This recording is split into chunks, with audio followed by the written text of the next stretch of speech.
네, 여러분 반갑습니다.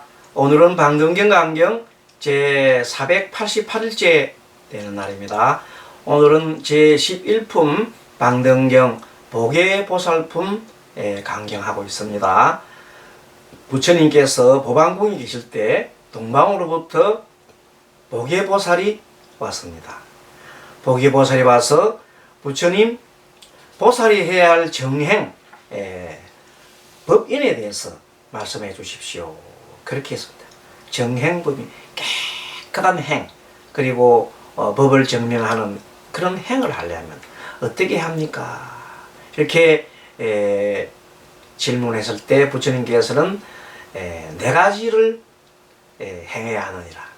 그 네 가지라는 것이 뭐냐? 맨 처음에 바라밀행을 해라. 바라밀행이라는 것은 육바라밀을 말하죠. 보시를 해라. 계를 잘 지켜라. 이 참 잘 참아라. 인용해라. 부지런히 정진해라. 그리고 또 선정을 해야 한다. 마지막으로는 지혜를 열어야 하느니라. 그렇게 얘기했습니다. 그리고 나아가서 또 두 번째는 보리행을 닦는 데 대해 도움을 줘야 한다. 도움을 주는 행을 해야 한다. 그래서 조보리분이라고 했습니다. 도를 조자 보리분. 지혜를 닦고 도를 닦을 때 도와주라 해서 보리분. 또 다른 말은 조도품 뭐 이렇게 얘기를 합니다. 그리고 세 번째는 이제는 그것을 신통으로 증명을 해라. 신통. 신통이라는 것은 다른 큰 이렇게 엄청난 힘을 발휘하는 게 아니라 지혜를 말합니다. 지혜. 무엇을 아는 지혜. 무엇을 아는 지혜.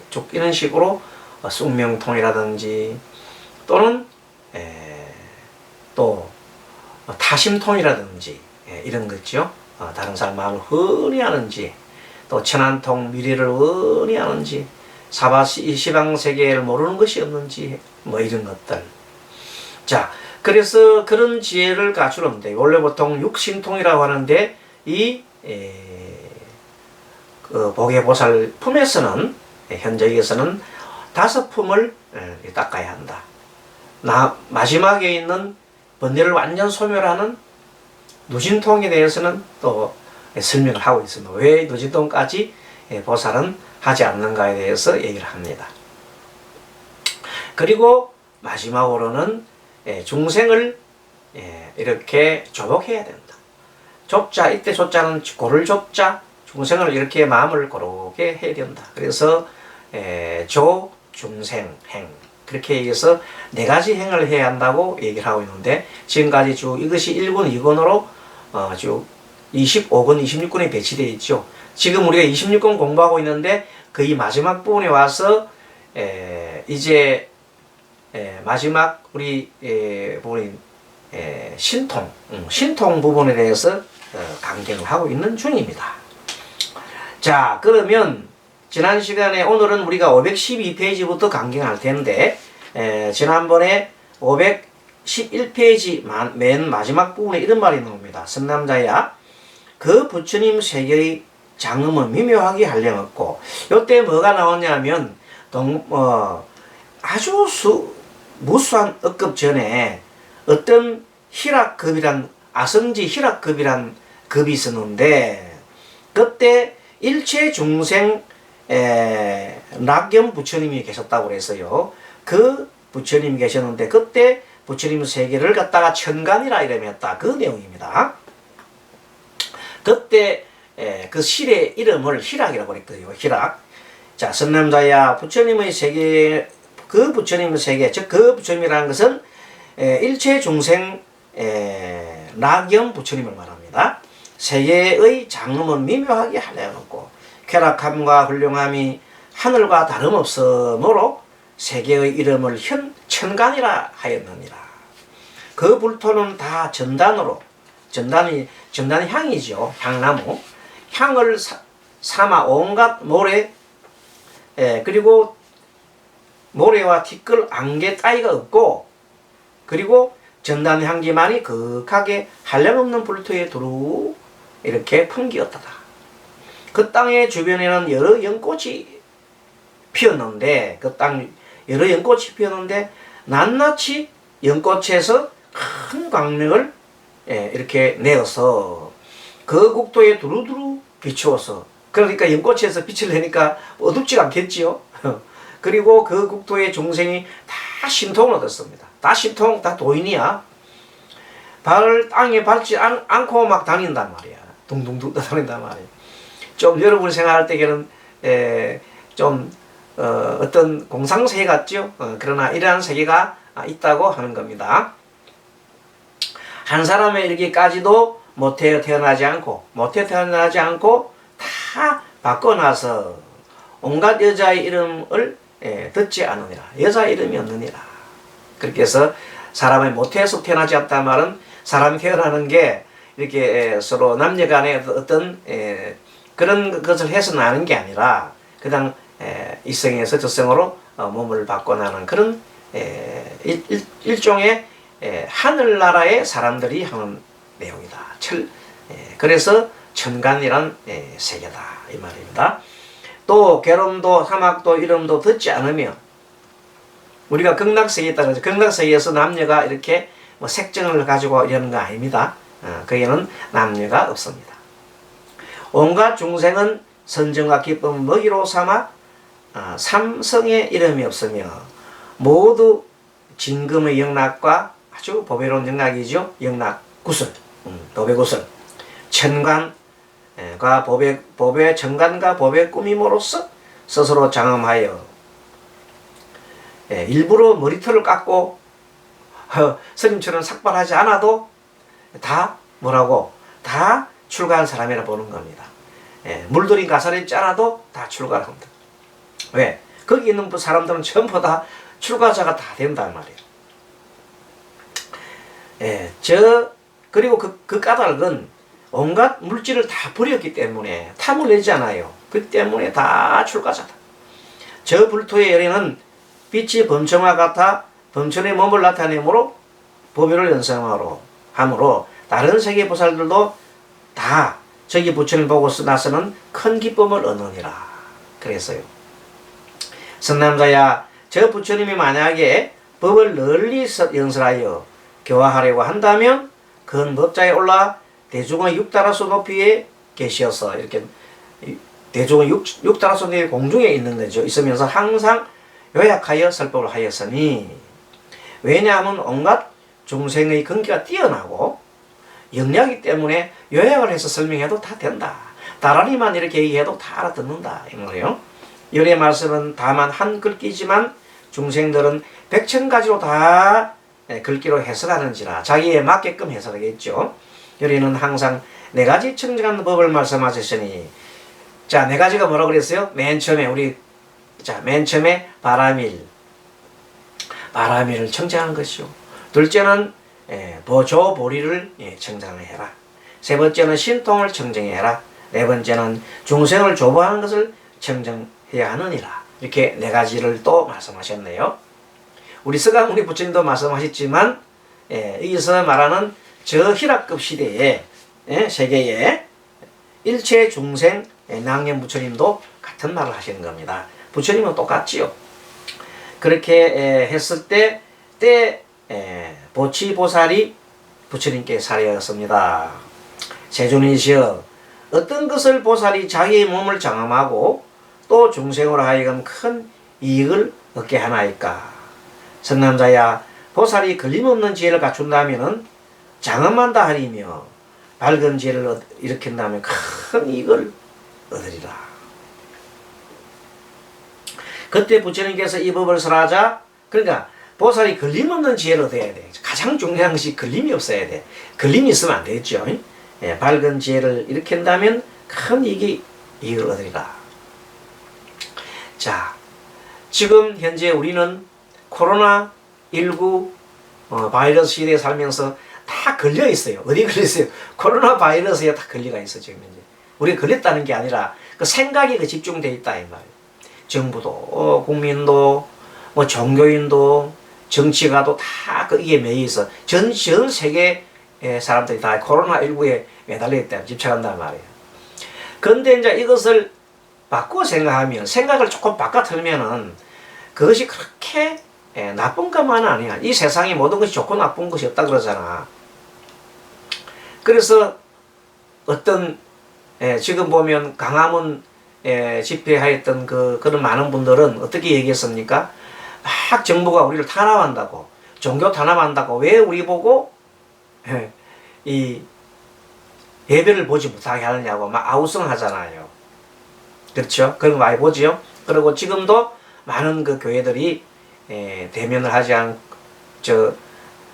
같이 모여가지고 지금도 계속해서 예배를 보고 있습니다. 주일 예배를 보고 있는 것이 한 30%가 그래 보고 있다 그럽니다. 근데 한 70%는 이제 정부 희치를 따르지요. 따르는 것이 맞죠. 근데 한 30-40% 정도 되시는 분들은 도저히 그런 걸 따르지 않고 있습니다.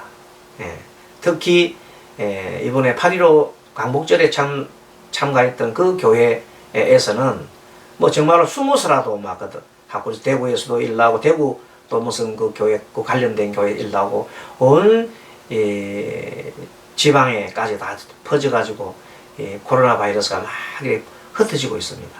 그러면 누가 걱정을 합니까?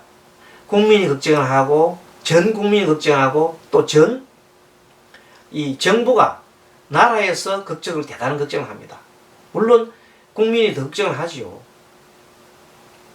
근데 과거의 부처님 시대에서 전쟁이 일거나 역병이 돌거나 하면은 종교계가 부처님이 걱정을 했습니다. 그래가지고 전쟁을 하게 되면 가서, 지금 전쟁을 일으키는 곳에 가서 그 나라, 이쪽 저쪽 나라가 만약에 전쟁이 일어나면 부처님이 직접 나서셔가지고 전쟁을 하지 못하게끔 그 국왕을 만나가지고 설득시키고 그랬습니다.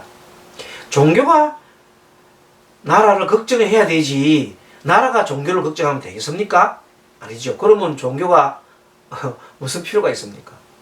그런데 거꾸로 지금 내가 그렇다 이 말입니다.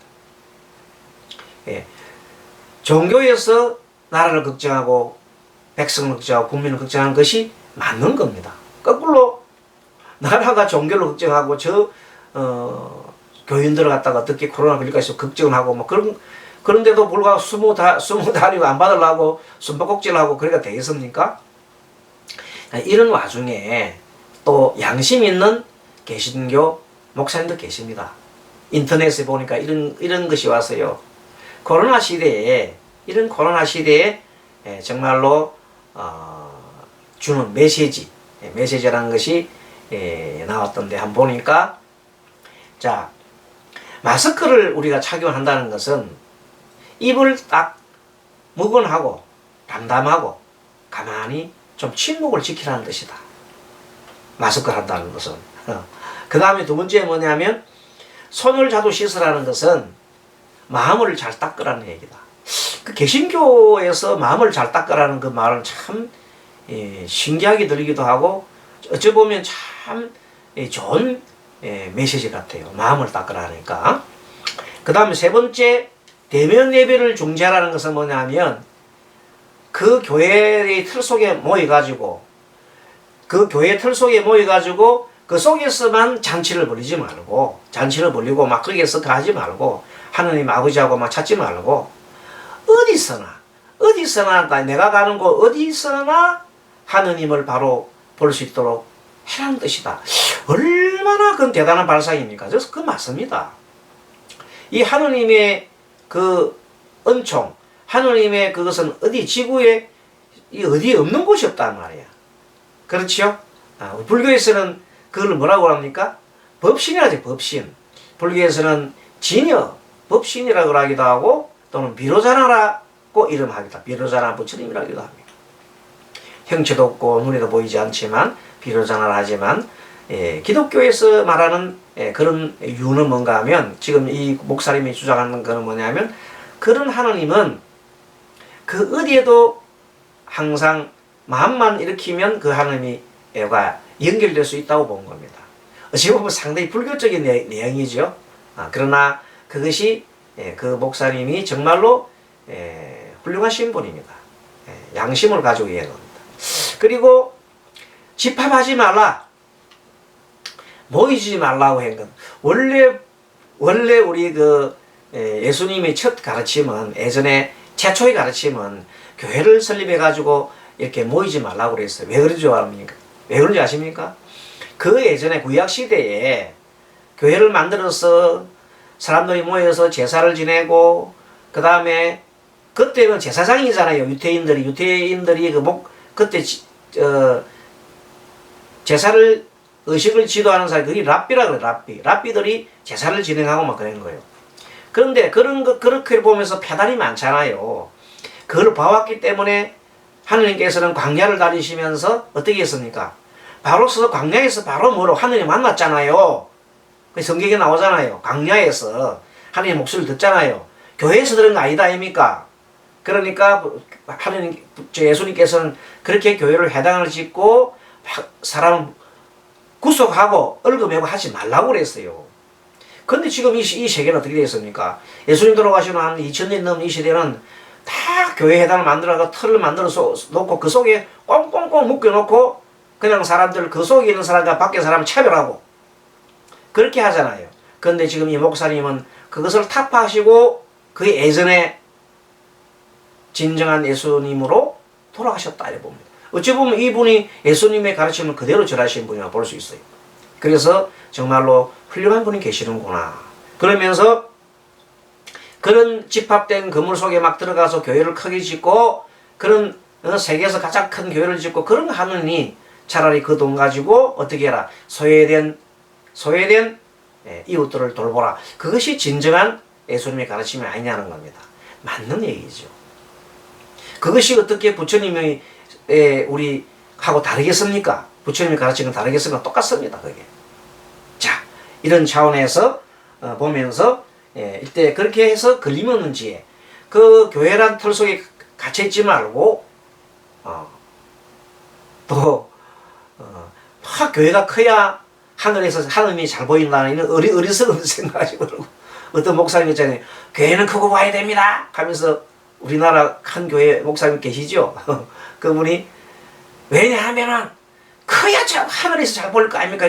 유치하기 짜이는 발사가 하시는 분이 계신단 말이에요.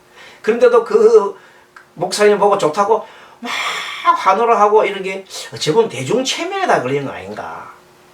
체면에 걸린 거 아닌가 하는 생각을 좀 해보기도 합니다. 다 맞는 건 아니겠지만. 아무튼, 자, 여러분들, 그렇게 해서, 선남자야, 보살이 걸림이 없는 지혜를 갖춘다면, 장엄한다 하리며, 밝은 지혜를 일으킨다면 큰 일이라고 이르리라. 그때 부처님께서 이 법을 설하자 5000보살이 생사 없는 지혜를 얻었느니라. 세존이시여, 어떤 것을 보살이 보리수를 장엄한다 하니까 보리수 그랬더니, 선남자야, 보살이 만약에 방해를 하지 않는다면, 깨어르지 않고 자기 멋대로 방종하지 않는다면은 보리수를 장엄한다 한다. 방해를 하지 않으면 보리수를 장엄한다. 역시 보살이 육바라밀을 부지런히 하고, 또 37조동품을 부지런히 행하고, 그러면 방해할 시간이 언제 있어? 그렇습니다. 자, 그렇게 해서 다시 방해를 하지 않는 것이라는 것이 뭐냐면, 한량없는 장엄, 보시, 지계, 인욕, 정진, 선정, 지혜, 육바라밀이죠. 그다음 불법, 조복, 공덕과 지혜의 장엄, 부처님을 공양하미니 지혜를 갖추기 때문에 한량없이 많고 많이 듣고, 또 지혜를 더하려 하기 때문에 한량없이, 지혜를 더하려면 어떻게 해야 돼요? 지혜를 더하려면 많이 배우고 난 다음에 그 다음에는 사마따를 해야 돼. 사마따가 뭡니까? 정신을 한 곳에 집중을 시켜야 된단 말이야. 정신을 한 곳에 집중시키는 그 방법은 여러 가지가 있다고 그랬잖아요. 참선도 있고, 이파사나도 있고, 또 스님이 늘 하고 있는 연불도 있고, 연불이 사마따에 굉장히 좋은 겁니다. 목탁 치는 거, 이것도 사마따입니다. 목탁 치면서 목탁 소리 듣는 거. 그렇습니다. 그 사마따를 지극하게 하고, 그러고 난 다음에는 사마따만 해도 안 돼. 그 다음에는 알아차림을 해야 돼. 관을 해야 돼.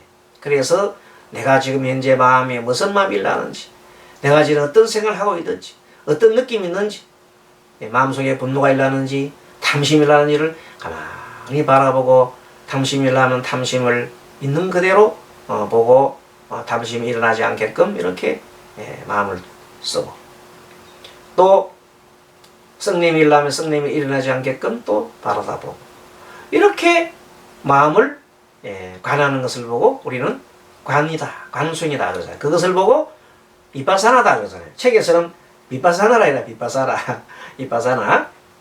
이러한 한량없는 법을 성취함으로써 보리수를 장엄한다 하고 또 빨리 무상보리를 얻을 수 있으니라. 그러니까 무상보리를 이루면 경만 공부해가 안 된단 말이지. 우리처럼 지금 방등경 강경을 하잖아요. 여기에다가 또 조금 더 수행을 해서 뭘 해야 돼? 우리는 뭘 해야 돼? 연불 수행을 하면 된다. 아미타불 정론도 좋고 관세보살 정론도 좋고 물론 우리 서가모니불 정론도 좋습니다. 그래서 정근을 하면서 평상시에 내가 늘 마음속에 어떤 마음이 일어나더라도 아미타불 부르면서 그 속에서 내 마음에 지금 탐심이 일어나는지 또는 어떤 어리석음이 일어나는지를 순간순간 다 체크를 해야 되지요. 그 알아차림 하면서 나도 부처님처럼 될 수 있다. 나도 부처님처럼 행하겠습니다. 하고 항상 부처님을 바라보고 이렇게 간다면은 우리 공부하면서 배운 거 있잖아요. 간다면은 걸림없는 마음이잖아요. 청정한 마음. 그런 걸 한다면 언젠가 부처님의 곁으로 가겠잖아요. 그러다가 어느 날 갑자기 확 깨우칠 때가 있을 겁니다. 그래서 이제 확철대오 하겠죠. 물론 순간순간 작은 깨달음을 깨우치다가 나중에 큰 깨달음을 얻을 수도 있습니다. 자, 아무튼 선남자야 보리를 돕는 법은 방일하지 않는 것을 근본으로 삼는다. 그래서요. 그래서 큰 작은가 온갖 지혜를 갖추고 온갖 착한 번뇌를 잃어버리지 않고 온갖 번뇌를 멀리 여기고 온갖 법을 다 성취하고 그래 나옵니다. 온갖 법에 걸림이 없어야 돼. 그래서 모든 감각을 조복해야 돼. 걸림이 있고 집착이 있으면 안 돼. 그렇죠. 어떤 그 틀 속에 교회란 틀 속에 막 갇혀가 있고 그 속에서 계속 우리들끼리 우리의 뭐 성도끼리만 그냥 좋다고 냄새 맡고 좋다고 막 근데 울고 그렇게 할 게 아니다 이 말이에요. 그 교회 밖에도 얼마나 많은 훌륭한 사람들이 많다는 걸 알아야지 올챙이 개구리처럼 하면 안 된다는. 그것을 이번에 그 목사님이 개신교의 그 훌륭한 목사님이 말씀하신 거 아닙니까? 제가 얘기한 거 아닙니다. 자, 그렇게 해서 오늘 여기서 또 강의를 마치고 또 눈을 뜨고 보면 도처에 이런 선지식이 있는 겁니다. 자, 마치겠습니다. 마하반야바라미.